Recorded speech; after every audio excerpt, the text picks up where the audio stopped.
시사 맛집 시사포차 오늘도 문을 엽니다. 오늘도 맛있는 시사 안주를 들고 찾아오신 세 분 소개하겠습니다. 김재섭 국민의힘 서울도봉갑 당협위원장, 곽우신 오마이뉴스 기자, 그리고 이종훈 스포츠평론가에서 시사평론가로 변하신 평론가십니다. 어서 오세요, 세 분. 네, 안녕하세요. 안녕하세요. 네, 안녕하십니까. 안녕하십니까. 이종훈 평론가 뭐 이렇게 즐겁지 않으세요? 어떤 면에서요? 스포츠평론가까지 소개해드린 거 좋지 않습니까? 당황하셨어요? 다른 방송에서도 알겠습니다. 다른 방송에 스포츠하러 가면 네. 반대로 시사평론가라고 얘기해서 당황스러워요. 알겠습니다. 하이브리드가 대세니까요. 예, 지금 시사포차 유튜브로 여러분 생중계로 보실 수가 있습니다.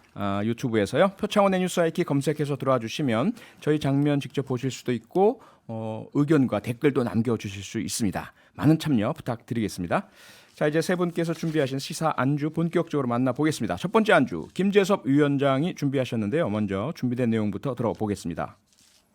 박쥐 근성을 가지고 있었는지 예전엔 미처 몰랐다. 고민정 의원 사악한 논리 역겹다. 이재명 의원도 이낙연 전 대표도 우리의 소중한 자산이니 지키자, 하나가 되자라는 글에 저에게 쏟아졌던 말들입니다.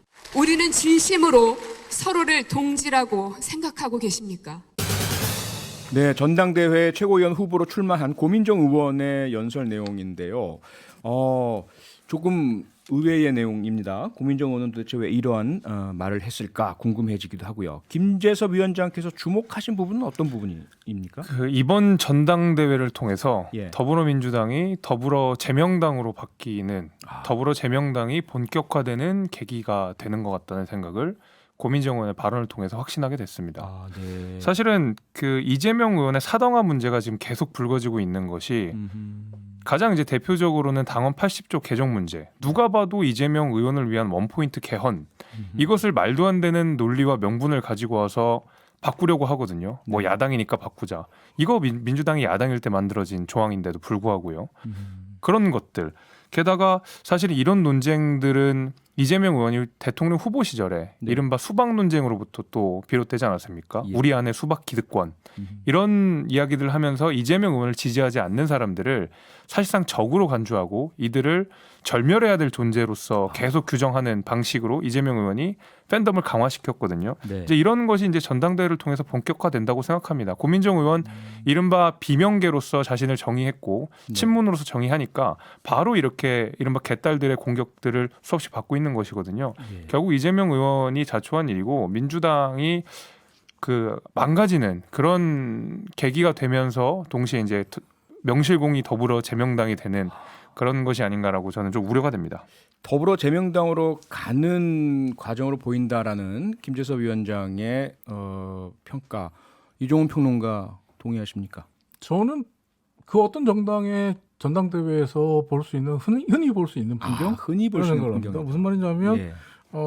전당대회가 벌어지면 전당대회가 시작되고 나면 사실 어떤 그 특정 네. 개파에서 많은 최고위원 당선과 당 대표를 배출하기 위해서 어떻게 보면 상대 진영과 각을 세우는 것은 당연하잖아요. 거의 내전 같이 그렇죠. 벌어지죠. 국민의힘이 과거에 뭐 한나라당, 싸움이. 새누리당 네. 시절 같은 경우도 친이 친박이 싸웠고 네. 전당대회 때마다 싸웠고 그리고 친박 비박 싸우고 예. 그러면서 최고위원 자리를 뭐 누가 더 차지하느냐 이게 항상 신문지상에 보도가 됐거든요. 네. 근데 그때 보면 전부 다들 이런 식이었죠. 어떻게 보면 상대와 각을 세우고 대립하는 네. 그런 모습 속에서 전당대회 득표 전략을 이끌어 나갔단 말이에요. 그러니까 이런 부분으로 해석한다면 실질적으로 고민정 의원의 오늘 발언은 전당대회에서 흔히 볼 수 있는 풍경이다. 흔히 볼 수 있는 풍경이다. 곽우신 기자는 어떻게 보셨습니까?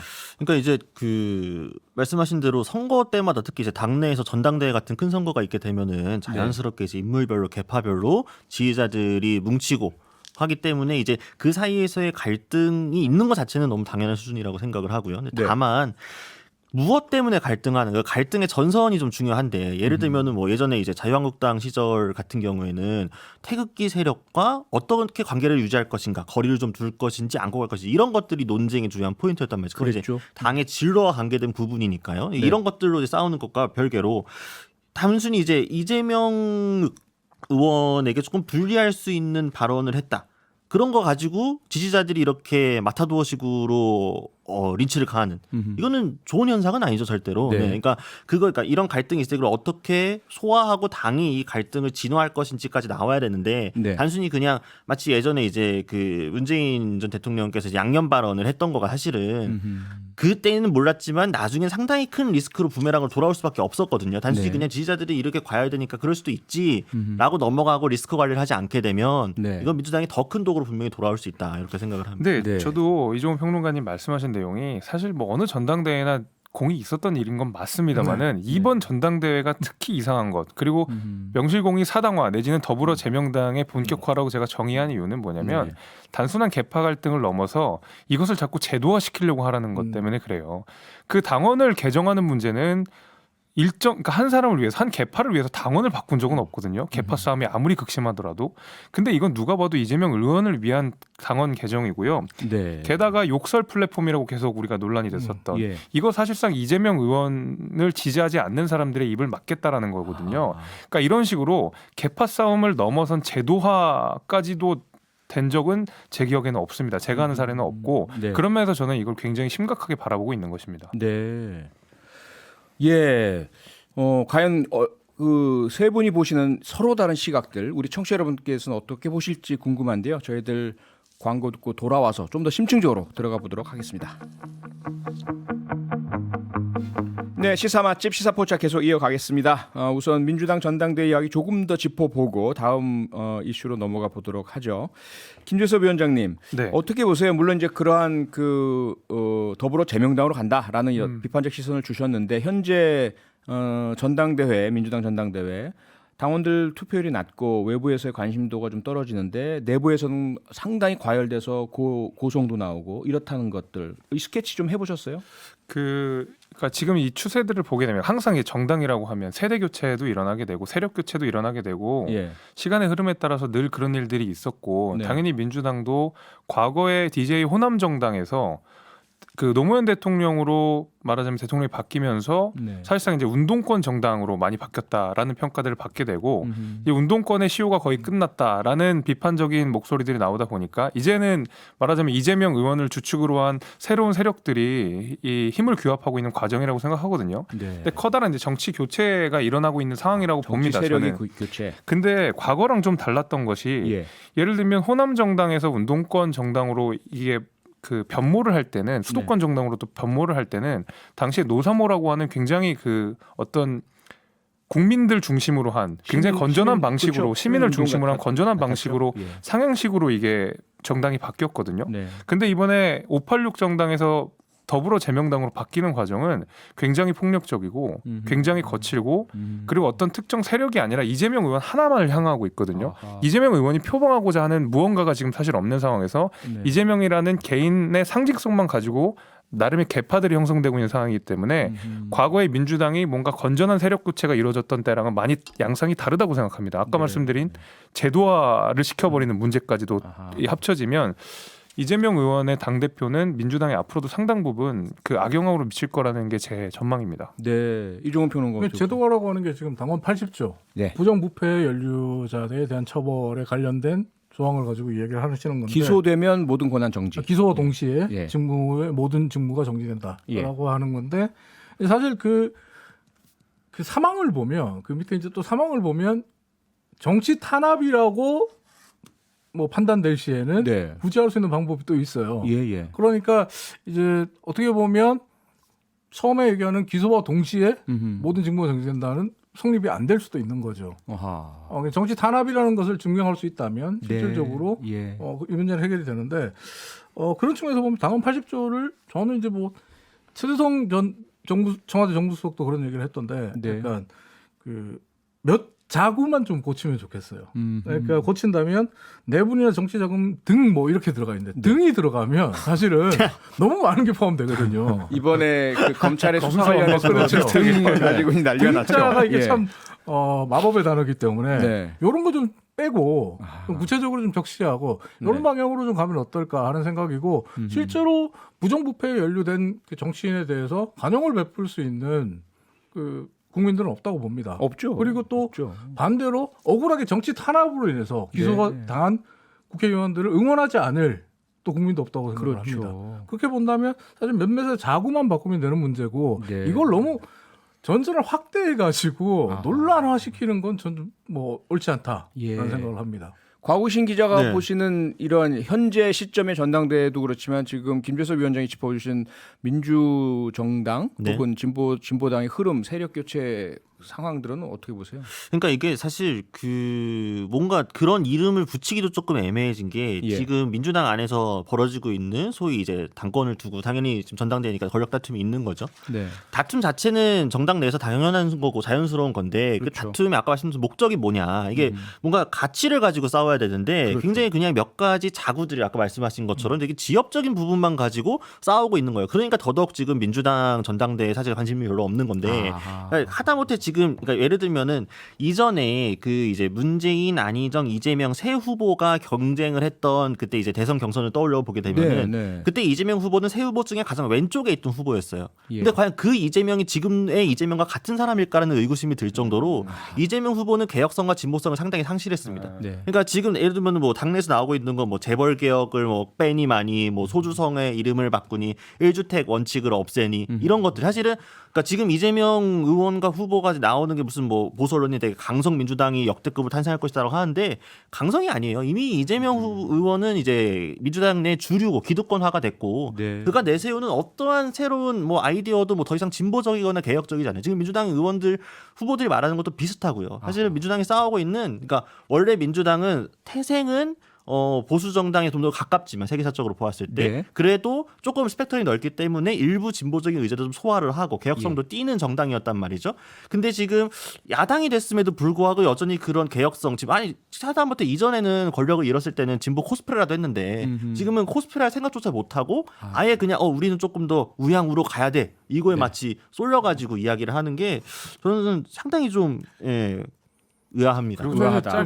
네. 먼저 하시죠. 짧게 되게 이번 전당대회에서 이상하다고 느껴지는 것은 네. 그 가장 유력한 당 대표가 그 강한 야당을 표방하지 않는다는 게 좀 재미있어요. 그러니까 대통령에 대한 비판이 민주당에서는 지금 사라지고 있는 것 같아요. 그냥 네. 서로 간의 싸움. 아까도 말씀드린 개파 갈등을 넘어서 야당은 야당답게 전당대회를 치러야 되는데. 앞서 강훈식 후보는 강하게 싸우겠다 이렇게 얘기했는데 그러니까 집중을 못 받잖아요, 그분은. 네. 이재명 의원만 집중을 받는데 윤석열 대통령에 대한 이야기를 안 하고 있다는 점이 여당 입장에서는 굉장히 이상하게 그러네요, 보이긴 듣고 합니다. 근데 안 싸워도 민주당 지지율은 올라가잖아요. 대통령 지지율은 계속 근데 그게 빠지고. 반사체인데 이게 또 갈 건 아니니까요. 네. 그러니까. 뭐 이 정도로 정리를 하고요. 두 번째 시사 안주로 넘어가죠. 이종훈 평론가가 준비하셨는데 준비한 내용 먼저 들어보시겠습니다. 저희들이야 만나기를 바라죠. 그래서 직간접적으로 만났으면 좋겠다는 뜻을 여러 차례 전했는데 접촉이 이루어지지 않고 있습니다. 네, 주호영 국민의힘 비대위원장의 목소리 분명히 이렇게 인식이 가능한 것 같고요. 그 내용을 보자면 어떤 누군가의 접촉을 하고 싶고 만나고 싶은데 이루어지지 않고 있다. 이준석 대표겠죠? 네, 이준석 대표와 예. 접촉을 지금 희망하고 있는 주호영 비대위원장이라고 볼 수 있는데 네. 실제로 지금 이준석 대표가 혈육정지 가처분 신청을 했단 말이에요. 지금 그렇죠. 비대위에 대한 그렇죠. 혈육정지 가처분 신청을 법원에 냈기 때문에 이제 법원의 손에 어떻게 보면 국민의힘의 비대위의 운명이 달려있다. 네. 이렇게 볼 수 있는 상황인데 지금 조영 비대위원장이 이준석 대표를 만나고 싶어하는 것은 어떻게 보면 법적인 이런 조치들을 철회해달라. 철회하고 당을 위해서 하나가 되자. 이른바 선당 후사를 얘기하고 있는 건데 예. 이걸 이준석 대표는 받아들일 생각이 전혀 없는 거죠. 아하. 근데 이제 이준석 대표 입장도 이해가 되는 게 네. 사실 지금 이준석 대표에게 선당 후사를 요청하는 사람들 뭐 주호영 그다음에 조혜진 네. 그리고 홍준표 대구시장 이렇게 네. 볼 수 있는데 이분들 같은 경우 과거에 다 탈당하신 분들이거든요.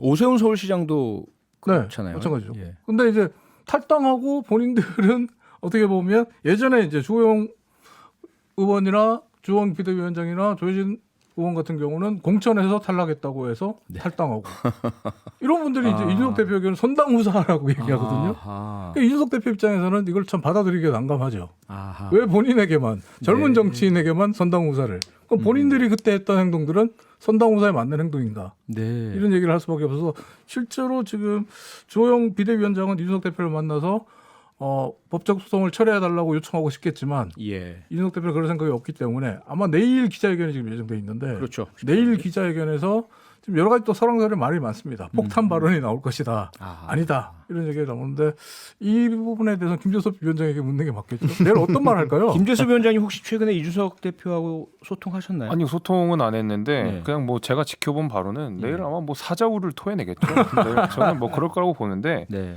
근데 지금 그 주호영 위원장이 손을 내민다고 하더라도 이준석 대표 측에서 아마 받기 싫기도 하고 받을 수 없는 이유가 뭐냐면 그러니까 이혼 과정이랑 비슷한데 이게 티격태격하는 때가 있고 네. 그러다가 이혼합시다 해서 뭐 우리가 4주 후에 그 네. 뽑는 그 과도기도 있었고 그렇죠. 이번에 말 그대로 비대위를 띄우면서 이준석 대표를 자동 해임시키면서 이혼 서류에 도장을 찍은 상황이거든요. 아하. 그 가운데 이 세 단계 중에서 얼마든지 이준석 대표랑 봉합을 할 수 있었던 시기가 있었습니다. 근데 이혼 도장까지 찍은 상황에서 다시 한번 잘해보자라고 얘기하면 상대방 입장에서는 깜짝 놀래죠. 아니 그럴 거면 미리 우리가 좀 잘할 얼마든지 기회가 있지 않았습니까? 라고 얘기를 할 거고 비대위가 뜨는 과정 자체가 뭐 많은 국민들께서 뭐 우리 당에서 비대위가 뜨긴 했지만은 국민들께서 절차가 이게 매끄럽지 않다라는 것을 많이들 인정하고 계시는 상황이잖아요. 그렇죠. 근데 그런 의미에서 이준석 대표가 그간에 있었던 소회들, 그간에 본인이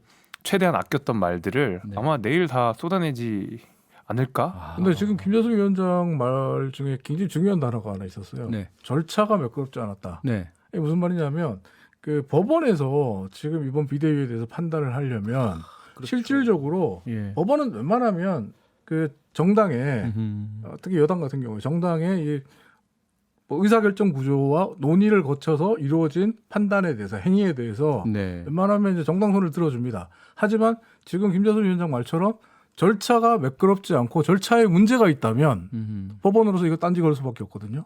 이준석 대표의 손을 들어줄 수밖에 없는 상황이거든요. 네. 그러니까 지금 이제 절차가 매끄럽지 않다는 게 김재섭 위원장의 생각인지 아니면 국민의힘 모두가 생각하는 건지 그게 참 궁금한데요. 아니 국민의힘에서도 절차가 매끄럽진 않다라고 생각은 하셔도 네. 어쨌든 절차가 완성됐다에 대해서는 동의하시겠죠. 국민의힘 의원들 중에 특히 이제 비대위와 가까운 분들 같은 경우에 네. 비대위를 띄우려고 노력했던 분들은 대부분 다 절차에 문제가 없었다고 얘기를 하잖아요. 아니 그러니까 매끄럽지 않다는 게 법을 어겼다라고 단정할 수는 없는 거죠. 그건 당연히 또 법원에서 심사가 이루어질 거니까 지켜봐야 될 것 같고요. 근데 저는 매끄럽지 않다라는 표현을 굳이 쓴 게 절차적 하자가 있다 이렇게 적시를 하지 않았던 이유는 뭐냐면 사실은 절차적으로 하자가 있었습니다. 분명히. 그러니까 이준석 대표를 사실상 탄핵을 했는데 네. 그 탄핵에 준하는 절차를 거치지 않았기 때문에 절차 하자가 있었는데 예.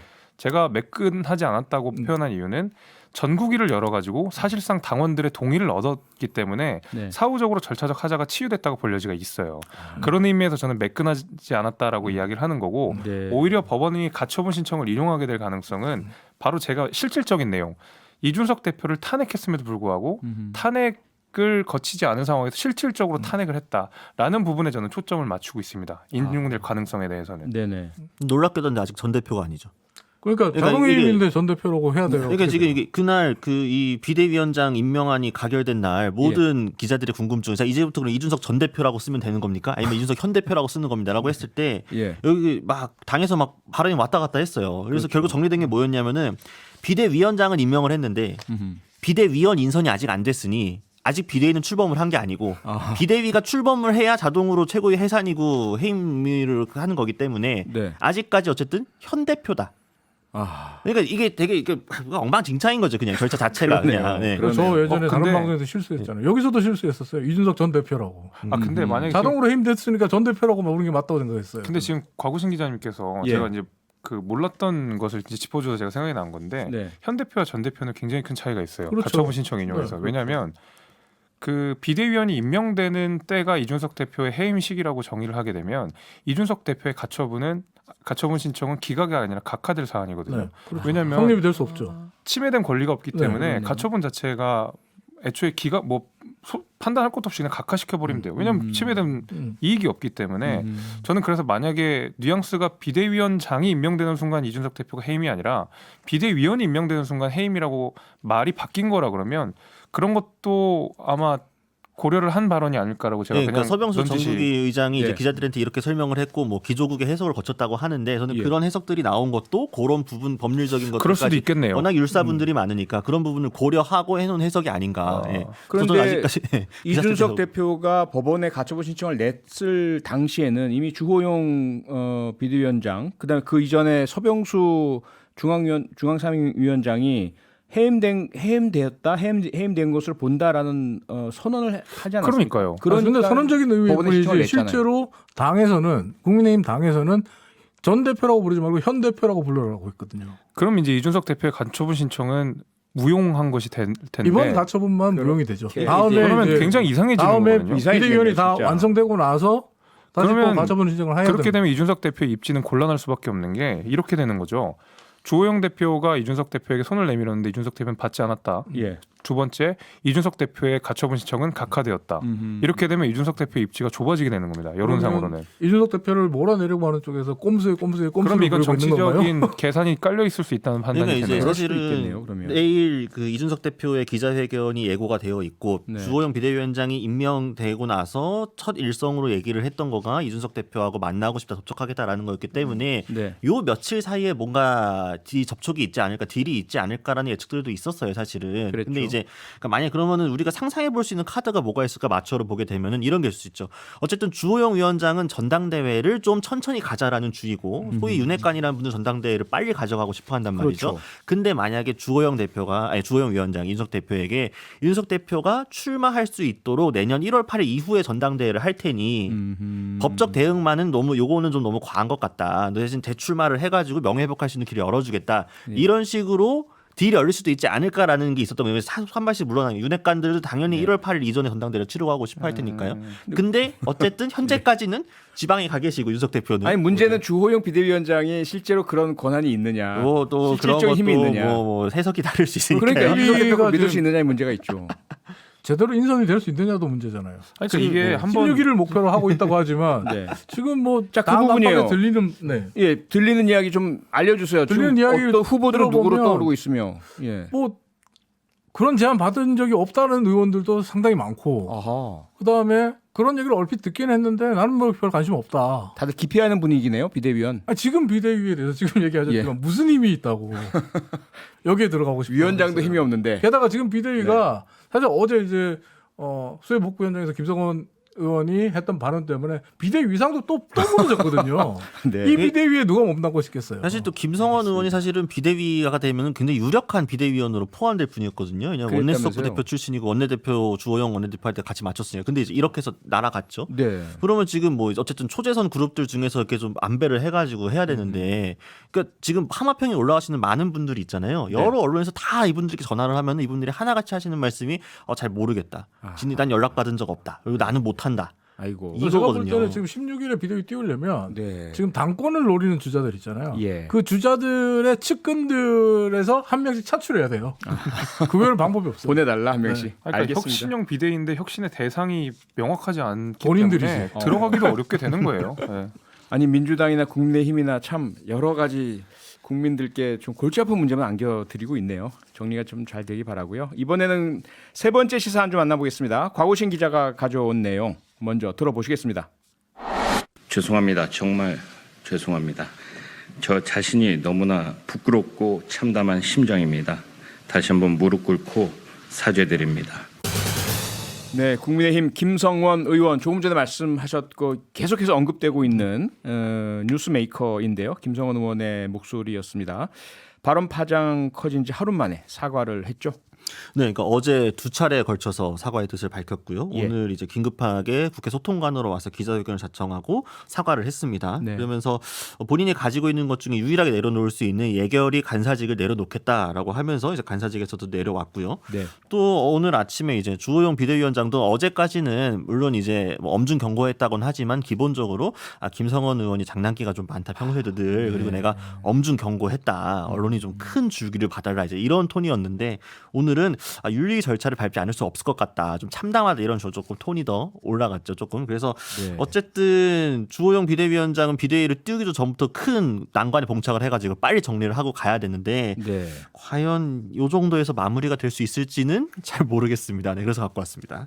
아니 김재섭 위원장님, 물론 이제 네. 김성원 의원의 발언 정말 잘못됐고 100배 사죄해도 이게 국민께서 언제 용서해 주실지 모르긴 하겠지만 더 저는 놀란 게 주호영 비대위원장이 뭐 기자들이 계속 이 문제 물어보니까 기자들 당신들한테 카메라 들이대면 당신들은 실수할 게 없을 것 같아요. 이런 식으로 이렇게 윽박지르듯이 하시는 건 정말 깜짝 놀랐어요.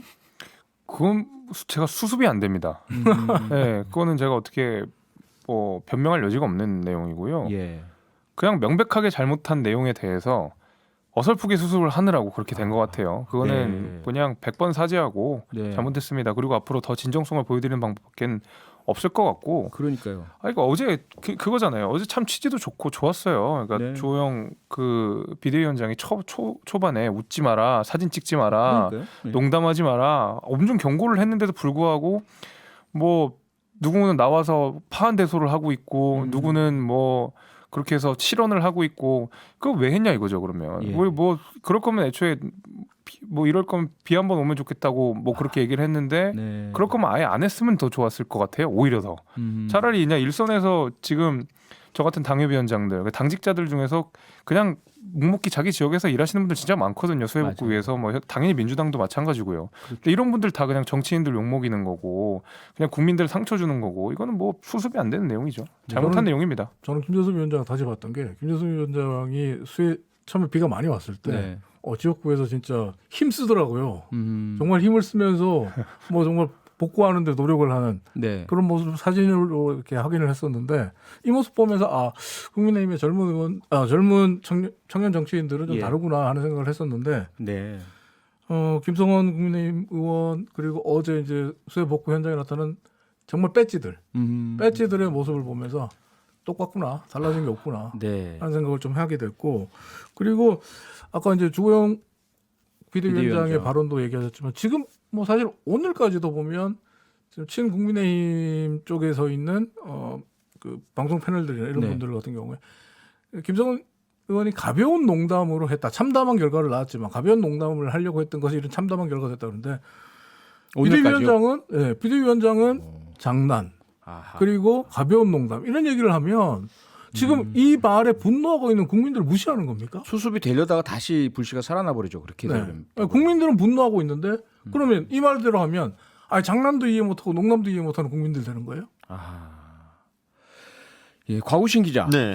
그리고 특히 대통령실에서 그 소위 카드 뉴스 만드는 것도 상당히 커다란 좀 상처를 준 것 같습니다. 네, 결국 삭제를 하게 됐죠. 네. 그러니까 이제 그 현장에 뭐 방문은 할 수 있습니다. 어쨌든 참사가 일어났던 현장이니까요. 대통령 가면 좋죠. 네, 가서 대통령께서 가시면 좋죠. 갔는데 일단 그 자리에서 이미 발언한 게 문제가 된 바 있었어요. 그렇죠? 예, 그 이제 예. 퇴근길 어쩌고 뭐 하신 네. 그 발언 때문에 일단 또 논란이 된 상황이었고. 예. 근데 어쨌든 그 현장에 있는 그 사진을 지금 이 대통령실에서 홍보용으로 사용을 했다는 것 자체가 사실은 고인과 그 주변 피해를 입은 주민분들 그리고 그걸 바라보는 국민들께 상당히 큰 상처와 피해가 될 수밖에 없는 거잖아요. 그 비판 그러니까요. 여론을 결국 의식해가지고 추후에 삭제를 했는데 그러니까 애초부터 네. 이게 관리가 안 된다는 게 좀 사실상 납득이 좀 안 되고 그래서 그러니까 예를 들면 이번에 김성원 의원 발언 관련해가지고 네. 이제 뭐 매체 보도를 보게 되면 대통령실 관계자가 뭐 미칠 지경이다 이런 말을 했는데 예. 누가 누구한테 미칠 지경이라고 하는 말이 뭐 대통령실이 잘 뭐 조율이 되고 있는데 뭐 여당에서 리스크가 나왔으면은 뭐 그런 말을 익명을 하실지 모르겠지만 지금 대통령실 똑같은 실수를 요 며칠 사이에 엄청나게 반복을 하고 있잖아요. 그래서 네.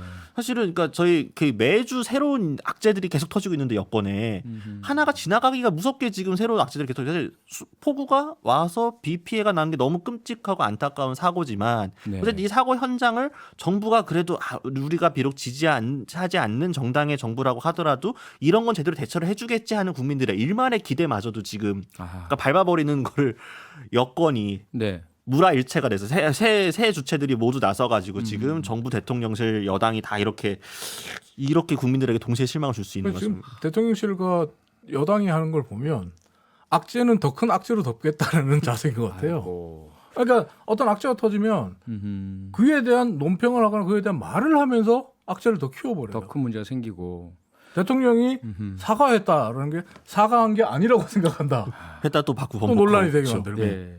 김지섭 위원장님, 네. 그런데 이종원 평론가도 이렇게 뭐 칭찬을 해주셨지만 현장에서 일하다 보면 사실은 그런 거 신경 쓸 겨를이 없잖아요. 홍보니 뭐니 바로 이제 눈앞에서 그 고통받고 계시는 주민들 보이고 뭔가 나라도 가서 보태드려야 되겠다고 느끼실 텐데 저 위에 계신 분들이 이렇게 사고 뻥뻥 치면 힘이 쭉 빠지겠습니다. 제가 이번에 현장을 이제 여러 군데 지역에 가서 느꼈던 게 뭐냐면 예. 그 웬만하면 정치인들은 그런 현장에 안 가거나 예. 아니면 정치인이 티 안 내고 가는 게 맞는 것 같아요. 왜냐하면 그 현장에서 말하자면 비 피해를 당하신 분들이 네. 그 구경거리가 되는 느낌이 들더라고요. 맞아요. 그러니까 맞아요. 왜냐하면 제가 한 어느 반지하 방에 들어갔는데 네.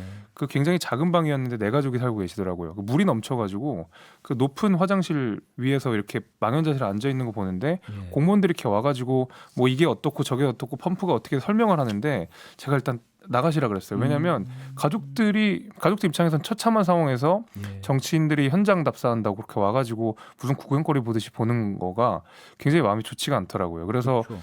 그런 의미에서는 그러니까 정부가 대응도 해야 되고 정치인들이 여기에 대해서 면밀히 검토를 하고 대응방안을 마련해야 되는데 지금 건전한 토론이 나오는 게 아니라 그냥 뭐 실언, 망언, 그다음에 뭐 무슨 이상한 사진 올라오고 이런 게 자꾸 주된 논의가 되잖아요. 이런 논의가 되는 게 아니라 차라리 뭐 대심도 터널이 어떻고 이게 뭐 예산을 깎았는데 그걸 어떻게 올려야 돼 이런 토론이 됐어야 되는데 그렇죠. 애초에 지금 처음부터 끝까지 지금 잘못된 토론이 사실 이루어지고 이제 있는 겁니다. 그 부분도 마찬가지인 게 예. 사실은 그러니까 이게 어쨌든 참사가 일어났고 이걸 어떻게 제도적으로 그리고 구조적으로 어떤 시설들과 예산을 써서 고칠까 잘 해볼까 이거에 논의를 집중하면 되는데 네. 서로 탓하는 거예요 또. 누구 때문에 예산 네. 깎였네. 누가 예산 누구 누가 때 깎였네. 깎았네, 뭐가 예. 했네. 그래서 막 저도 그래서 너무 뭐 참담했어요. 그거 이게 뭐 보면서. 민주당이 90% 장악한 시의회 탓이니 막 그러고 그럼 시의회에서도 또 이거 해서 예산 깎은 거 보면 너네가 깎아서 700억 깎아서 갖고 와서 이런 식으로 또 진실 공방이 되는데 네. 이게 무슨 소용이지 이미 일은 벌어졌는데 지금 그러니까요. 진실 공방을 하는 게. 자, 시간이 얼마 없는데 마지막으로 중요한 이슈죠. 반지하 세계적으로 지금 알려지고 있는 상황인데 그냥 없앤다고 대안일까요? 그분들이 가실 수 있는 주택 마련은 가능할까요? 어떻게 보세요? 그러니까 제가 너무 좀 의아했던 게 이게 거의 이제 해경을 해체합니다 수준의 정도의 발언이라고 생각이 들어요. 네. 물론 반지하는 점진적으로 없애고 사람이 어쨌든 우리 국민들이 반지하라는 공간에서 거주하는 것 자체가 불행인 건데, 그러니까 그렇죠. 방향은 맞을지 모르겠지만 예. 이 사건 터지고 나서 20만 가구나 지금 살고 있는 반지하가 있는데 32만 가지고. 이제 총 32만에 서울에 20만이죠. 예. 이분들이 왜 여기 사실까요? 이분들 돈이 많은데 그냥 거기 좋아서 사시는 게 아니에요. 네. 어쩔 수 없이 열악한 주거環境을 택할 수밖에 없는 이분들의 처지가 있는 건데 그렇죠. 이분들을 단순히 그럼 그 공간을 없애버린 이분들은 어디로 갑니까? 그냥 단순히 이 공간을 줄이겠다는 데 집중할 것이 아니라 네. 별개로 이분들이 살 수 있는 가실 때를 마련해 주셔야죠. 그렇죠. 공공임대주택 알겠습니다. 어떻게 확보할 건지 이런 거에 집중을 해야죠. 네, 시사포차 오늘은 여기서 문을 닫겠습니다. 지금까지 김재섭 위원장, 이종훈 평론가, 곽우신 기자 세 분과 함께했습니다. 수고하셨습니다. 감사합니다. 고맙습니다. 평일 저녁 6시 5분에 여러분을 찾아갑니다. MBC 라디오 표창원의 뉴스 하이킥.